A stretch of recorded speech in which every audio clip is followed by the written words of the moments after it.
Hey, everybody. Welcome back to the podcast. I'm very excited today, as I always am, to be here with you because we have another amazing entrepreneur on with us today. Her name is Theodora Bogiou, and she is from Greece. Theodora, thank you so much for joining us today. Thank you, Chris, for the invitation. It's been a lovely way to connect with people and get to know each other. Thank you for the invitation. Yeah, absolutely. I'm sure you're going to have some great stories that our audience are really going to connect with. So I'm looking forward to that. Now, your business is called Exsellens, and you started out, from what I understand, teaching children English as a second language. Then you moved on to teaching the educators of those children the program that you have put together.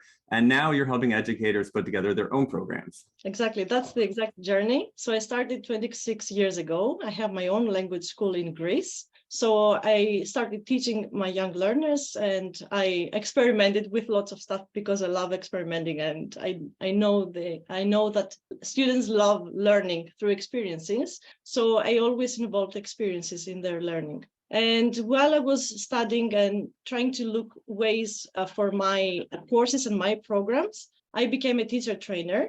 And when I developed my own unique programs, I developed 3 unique and proprietary programs. Other teachers and other language school owners got really interested in what I'm doing. So that's when they started asking for the programs. And instead of me just giving them the lesson plans or what I'm doing, I started doing training for those lesson plans, which are concrete programs. Many schools are now using my programs in their language schools, and their students are enjoying what my students are enjoying as well. Amazing. And I was going to say, you made that sound so concise, but I know you've been in business for over a couple of decades now. And that's probably, of all the people I've interviewed, I think right up there along the longest running business. So tell me, how have you done it? How have you stayed in business this whole time? And how have you adjusted with all of the changes we've had in the last 2 decades? Yeah, definitely. There have been many struggles, and competition is really high always, but I always thrive in competition. So whenever my competitors did something that was really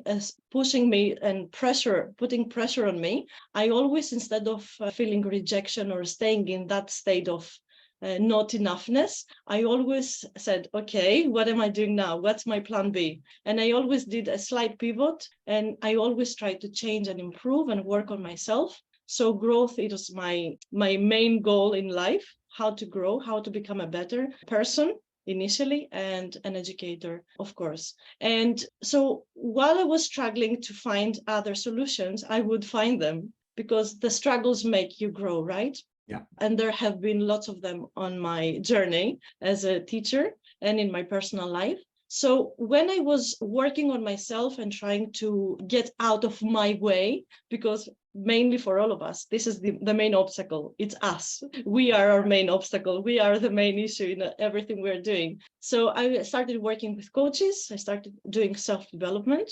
And the more teachers trusted me, the more I could approach them from a different perspective. I moved on from teaching them teaching skill set, to teaching them mindset, because that was a journey I have walked myself with my coaches. And then I said, what I needed is what people need, what my colleagues need. And this is how this journey in mindset started. So now I'm a mindset coach for educators. Amazing. That's an absolutely awesome transition that you've made, starting from as just a teacher and then moving on to having your own school and now teaching other people to create their own programs. When people come to you right now to get that help creating their own programs, aside from the mindset, which we just talked about, what are some of their biggest obstacles in actually getting a program put together and starting to market it? First of all, they don't believe they have a program, but I do. So a lot of times somebody else has to believe in you before you believe in yourself.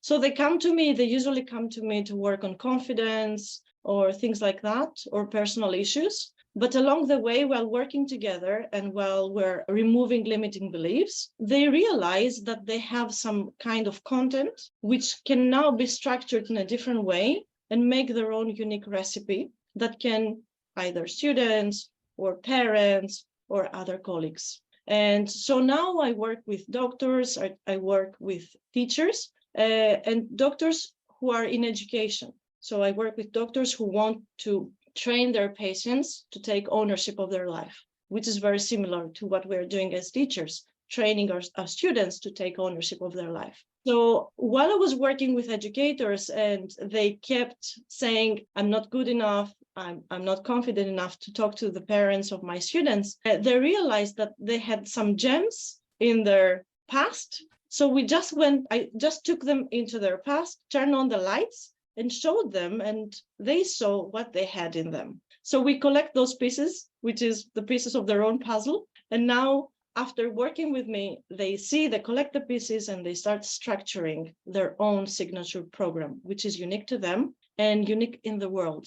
So they're not trying to copy somebody else or be like somebody else. They work on what they have in them, and this is going to help others. So they attract people who are going through the same struggles, and they help them through these programs. Amazing. And I know that there's a big push right now for a lot of people who are in those kind of spaces, teachers, doctors, people who have a large body of knowledge and skills, but maybe are tired of doing the one job that they've been pigeonholed into. If you love being a doctor, it's great, but you can still only see one patient at a time. And if you do that for 20 or 30 years, you're probably going to get burned out. And so you see a lot of people taking their knowledge base and moving to coaching, group coaching, that sort of thing, because it frees up their time, it gives them more money. And I think too that with at least here in the United States, the way the educational system is, a lot of parents have lost trust in sending their kids to public school. And so it's very interesting to see all of these kind of alternatives popping up. Is it similar where you are in Europe, or what is that like?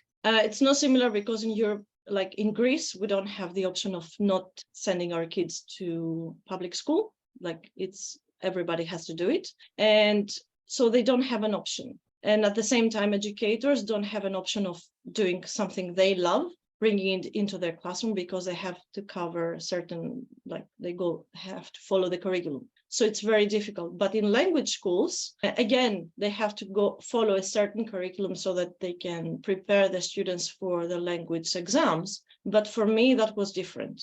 Because I was working on my self-development and I was seeing my growth, I just tried some of the questions that I was going through with my students. And then I instantly saw the change in their mindset and in their motivation to learn.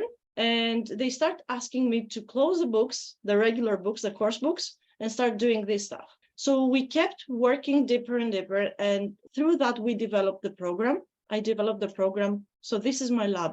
My students are my lab, not the teachers. So whatever I'm bringing out to the world, to the teachers, I have first tried it with my students. For me, covering the material and just preparing my students for the exam was not enough. So that's why I kept working and working with them. And that's why I developed those programs. It was my thirst to do something different, and not the students saying, oh, we don't want to do the books. It was initially my passion and my thirst to do that. So I totally understand that teachers who have to follow a specific curriculum, and the parents who don't trust the system, because we see the changes now, and we see that this kind of system cannot support the student needs. Yeah. Students need something different. They're hungry for something different. Yeah, absolutely. If I could see one thing happen while I'm here on Earth, it would be to see the education system changed, because it really all does start with that. And the children really are our future. And if they aren't properly educated about the way that the world is and what they're going into as they grow into adults,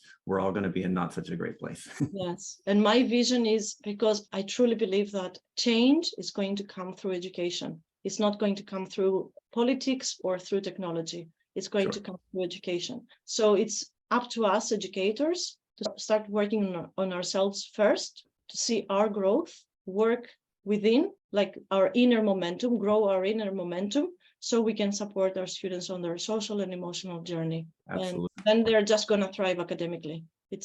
Yeah. Amazing. Okay, now I want to ask you, so you've worked both with young students and also adult teachers. What are the differences you found in working with them? And what are some of the things that are maybe surprisingly similar about working with those two groups? Yeah, for the teenagers, for example, it's very easy to work with because they don't have the filters that we adults have. So it's very easy to ask them a question. They get the first answer done. They don't rationalize it. They don't filter it. So when they get the answer, they're surprised by what their subconscious mind brought them as an answer. When working with adults, it's very different because they try to filter and they say, oh, this is not the answer I was looking for. So the more they process it, the more they deviate from their actual path of finding the answer I've been looking for. So that's a main difference. And similarities is that everybody's thirsty and hungry for this kind of approach, because this is the only fulfilling way of finding the answers. The answers are not out there. So what I've seen with educators is that they always believe that somebody else has the answer, this trainer has the answer, or this coach has the answer. So they keep investing and look for an answer. And then they're disappointed because they don't find the answer they're looking for. So what I try to teach them is that, of course, you're going to be investing in learning, in continuous development, but not to find answers and just copy them in your class, because that's never going to be authentic, but just collect pieces of your own puzzle, filter whatever you're learning, filter it through what you know, and then bring it into your class or to your patients if you're a doctor or something, working with teaching people how to deal with life, let's say. Yeah. Absolutely makes a lot of sense. I know just from my own experience, it's very easy after you've lived through a certain number of years to have this filter on the way life is and the way that it looks and what your life is like. And it's easy to let that color everything we do. And with kids, they don't have that yet. Yeah. Yeah, it's really cool. Okay, now I want to ask you a little bit about the financial part of your business. So the first thing I want to ask you is, in your 20 plus years of running the business, what has been your biggest financial challenge overall? And what is the financial challenge you're facing at this moment? Mm-hmm. So when I was growing my business, because I'm based in a very small area, I always felt limited. I always felt that, what am I doing next? What are my next steps? I have this limited number of students, and because I'm in a remote area, this number will never change because we won't have any students moving into the area. That always felt like a struggle, and I always kept trying to find new ways of creating new courses or something new that would bring more students. But it was just a small area. Then in the pandemic, everything changed because I made a shift, and I just advertised something online. I advertised a program that I was doing in my school. I advertised it online. It was the Mommy and Me English Together. So for the first time, people would be able to go online and learn English with their kid, with their 3 or 4 year old, which is something unique in the world. Nobody else has a similar program. And I instantly got about 100 students out of nowhere. 100 new students joined my school without joining my school. They never physically came to my school, but it was something totally new for me. So it was like freedom for me, instant freedom with just 1 month's effort. So this is when I started to update my program and develop it again, and training my teachers to teach it to those students. And that's when people got really excited with the outcomes of the program.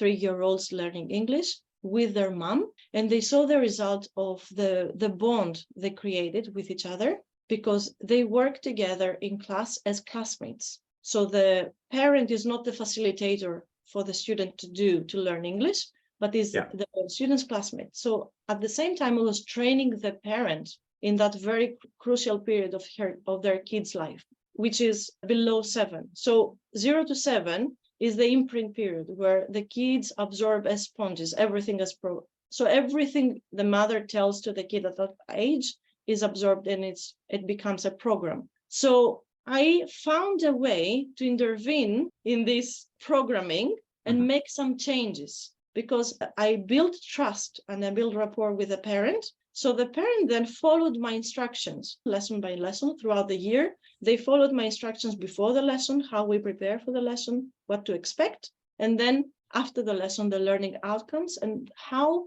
they can build and develop these competencies with their kids at home throughout the week before the next lesson. And that was really transformative for the parents. They felt that they had a totally different support, and they started referring us to more and more parents. And that's how it all started. So then after that, other schools got interested in those programs. And then that's how I started. I'm wondering, can you tell me what it was like suddenly having those 100 students sign up for the online program? Were you scrambling, trying to get everything ready for them? Did you have to run out and hire new teachers and train them real quick? Or what was that like?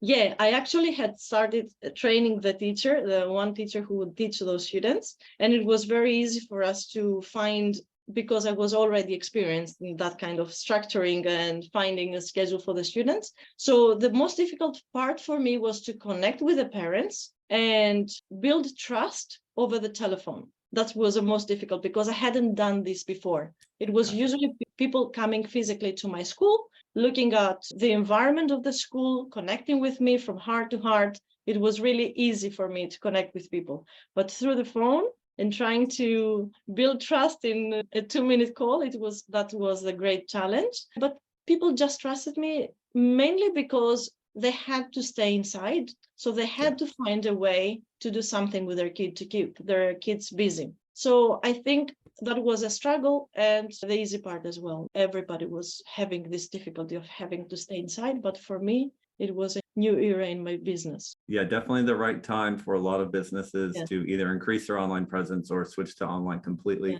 Now, I want to ask you at this very moment, okay, finish the statement for me. I could make way more money in my business right now if I build the right network who would introduce me to other school owners. So for now, the struggle is, how do I connect with more and more school owners from around the world? And how can I have them trust a program they have never seen before? There's nothing similar to it in the world. And the fear is, how do I bring the parent in class, either online or in the physical classroom? Because it's happening. Lots of my colleagues have tried it and it's really successful. And the parents are so grateful. So they would never go back to the old way of teaching again. But how do I connect with other school owners and build this kind of trust so they can adopt the program? Yeah, got you. Makes sense. Okay, now you've been in business for a while. Where are you personally on your own journey to financial freedom? So I keep doubling my income for the last 2 years. I keep doubling my income every 6 months. And this is something totally unexpected for me. But it makes sense because now I just reap the fruit of my labor. I see the outcomes of whatever I have done in the past. And it's mainly up to the work I have been doing with coaches. And I think I'm never going to stop that because lots of people believe I'm going to become a coach, but they don't accept coaching by others. Yeah. But it's so difficult. For example, if you're a neurosurgeon and you have a brain damage, would you be able to do a surgery on yourself? Never, right? No. You again, even if you're the top neurosurgeon on the planet, again, you need somebody else to help you with that. So same goes for coaches. Even if you believe you're an expert, even if you believe you are the top person who everybody should go to, again, you still need somebody to coach you and read your tags because nobody can read their tags. Nobody can do a surgery on themselves. Yeah, that's such a great point. And it's so true because I think all of us even anecdotally know that it's true because you can talk to one of your friends and you can be like, oh, I can see she's going to get into that relationship with that guy and it's going to go this way because these are her programs and that's what she does. And despite the fact that they're her programs and they run for her every day, because it's in her and not in front of her, she doesn't see it. And then I have my own things that other people will look at me and go, obviously you need to do this and this. It's so clear to me. How do you not see that? But you just don't see, like you said, you don't see your own tag. Yes. So yeah, it's clear to me that I'll be working with a coach as long as I am a coach myself. I'll be working with coaches. Yes. Yeah, absolutely. It's so transformative. And even when you look at the people who are the best in their field, from athletes to artists to coaches, entrepreneurs, whoever it is, 98% of them are getting coaching and they're getting ongoing coaching from high-level coaches. So if you want to get up where the best are, you have to do the same sort of things they do. And if you're not getting that coaching, I can guarantee you a large percent of your competition is, and they're going to blow past you. Exactly. And it's not only, for example, the athletes don't only get a fitness coach, they also get a mindset coach. Sure. Because most of the obstacles we're facing are not physical, are not how our body works. It's mainly in our brain, how we think, what we think of ourselves. And this is what stops us from achieving even higher goals. Absolutely. Okay, now I want to ask, let's imagine that you just had a bunch of money come in for the month. Maybe you signed up a couple of full pay clients, whatever the case, you have all of your business expenses are already paid for the month. And on top of that, you've got let's say 10 grand in profit in your hands. What do you do with that 10 grand? Does it go back into the business? Does it go into coaching for you? Do you put it into assets like real estate, the stock market? What do you do with your money? I don't think I would do any investment in stock market. I'm not really into that because I see whenever I invest in myself, in my head, in my mind, I just bring double or triple revenue in 3 or so months. So I would definitely invest in a coach, grow even further. And then with that, with the earnings of that, I would definitely try to work with more and more students and maybe in under areas or build schools. And I would definitely teach them not academically, but socially and emotionally. I would try to help them thrive socially and emotionally, because for me, this is a top priority right now. People are struggling and all of us fall into the victim state, and all of us are running into a golden hamster wheel. Even if we think we are okay, this is a golden hamster wheel. Lots of times we're stuck and we need somebody to take us by the hand and move us away from the loop. So I would invest in approaching and supporting as many students as possible at the age of 14 or 15, 17, so they are ready for adulthood. I would definitely do that. Awesome. Very cool. Okay, I just have a couple more questions before I let you go today. Now, do you have a big project or initiative inside of your business right now that you're working on? If you could get one thing done between now and the end of the year, what is that one thing you really love to get done? Yeah. So now I'm investing lots of my time in finalizing a project I'm doing. I'm working with teachers, I'm working with educators, and I'm helping them build their own signature programs. So we either work individually on one-to-one sessions or in groups. So I would like to help as many teachers as possible grow their impact and bring their own thoughts into the world, into the students, so they can influence as many people as possible. And what I'm investing in now is structuring it as well as possible, so that as many people as possible can join the program, see the impact, grow, and you never know what can happen after that. And I've seen it happen again and again with my clients,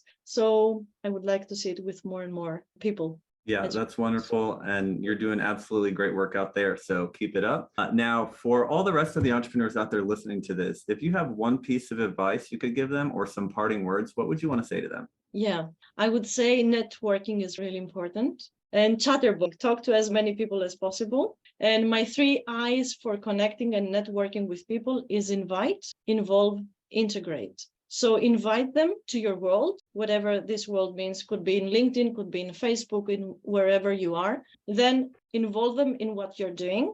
Give them value, as much value as possible. So I do free trainings every month, for example, and I never get tired of doing that. And I'm so happy and thrilled to be supporting educators for 3 hours a month. They can join and rejoin if they want to. So I invite them, they join the free trainings, and then integrate them. Even if they don't get a paid program from you, integrate them into the process, keep inviting them, keep connecting with them, keep helping them, keep bringing value to their life until they're ready to do the leap and work with you, until you build trust. Yeah, absolutely. Great advice, Theodora. Okay, now for everybody out there who wants to find out more about you and Exsellens and what you do and the products you offer, where can they go to do that? I'm on LinkedIn or on Facebook at Theodora Bogiou, and my website is exsellens.com. But do I have to spell it? Because I'll put it in the show notes for everybody. So if you're looking for it, it'll be there. Yes, thank you. Totally. Absolutely. Okay, Theodora, it's been a blast. I've really enjoyed chatting with you. And I know you shared a lot of wonderful insight for the audience and for myself. So I just want to thank you again for coming on the podcast. Thank you. Thank you so much for the invitation, Chris. It's been lovely. Absolutely. And to all of you listening out there, if it's been lovely for you too, we would love if you could give us one of those 5-star reviews. It helps us out a ton and get the word out to other entrepreneurs. And if you are an amazing entrepreneur as well, and you want to come on the show, like our great guest, Theodora, we would love to chat with you as well. To do that, you can go to pyf.com. That's the letters podcast.com, and you can apply right there. We'll see you all next time. Theodora, thanks again. Thank you.